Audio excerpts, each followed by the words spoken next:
you please give me a ride? I don't have a license. You don't have a driver's license? How old are you? Clutch in and brake. Brake, the car is stopped. Don't hit the car. Brake. I almost hit the car. It's all right. It's a hybrid. Okay. There you go. Hey, Jamal. How you doing, Tom? I'm all right. Thanks for being here.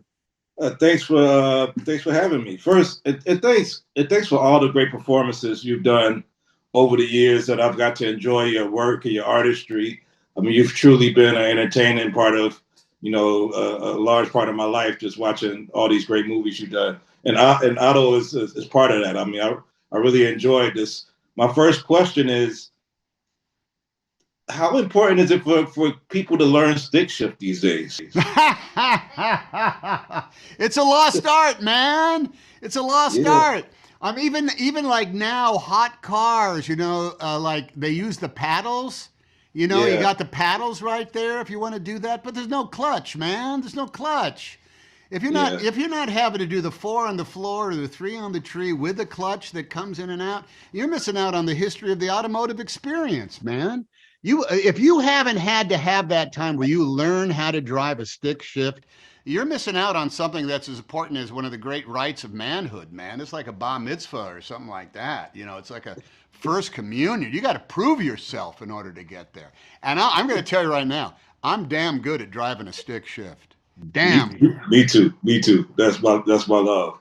My second question is I guess like the neighbors and all the characters in this, they don't know exactly what you're going through. And how often is it that you got people that you think their life is okay, whatever, it was like a Robin Williams or whatever, and all of a sudden you realize that they was going through a lot that you didn't see. Like, how do we get to, what is it about that situation that we could dig in and figure out that people are going through these things? That's a great question, man, because it comes down to, I think, our own individual curiosity. I think a lot of times we are going to be satisfied with the single reason that anybody is the way they are. A single reason.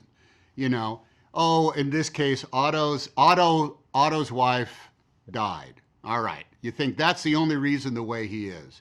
But then, if you have the curiosity and you have the time and you have the willingness in order to break down the barriers and find out more, you find out there's all these other almost bone-crushing realities to what his life is until you get down to the totality of the reason why he might be the crankiest man on the planet, or certainly on your block.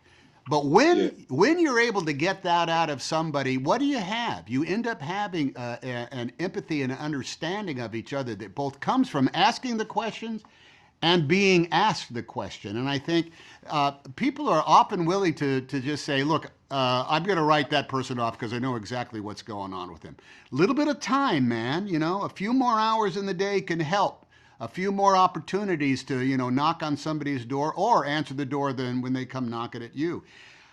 Living in a neighborhood can be an awful polarizing experience because you don't understand an awful lot. But man, if you can find that opportunity, it's to be open to a bigger explanation.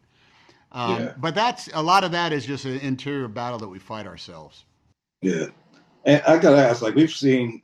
We've seen so many accolades that's been bestowed upon you, deservedly so, for your great work. But can you tell us about a time that you were at a low point for whatever reason? It doesn't have to be your ultimate low point, but can you tell us about a time where you could empathize with OTTO, that you was at some low point in your life, not necessarily at that? That's a great question. And everybody has gone through some moment where there's a crisis of faith. And when I say crisis of faith, I mean faith in the future.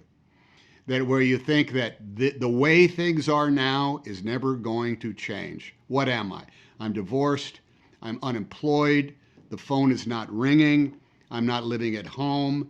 My finances are sort of like up in the air. And you think, I've been in a circumstance like that where I actually thought the future holds no hope. I'm never going to be able to turn this around.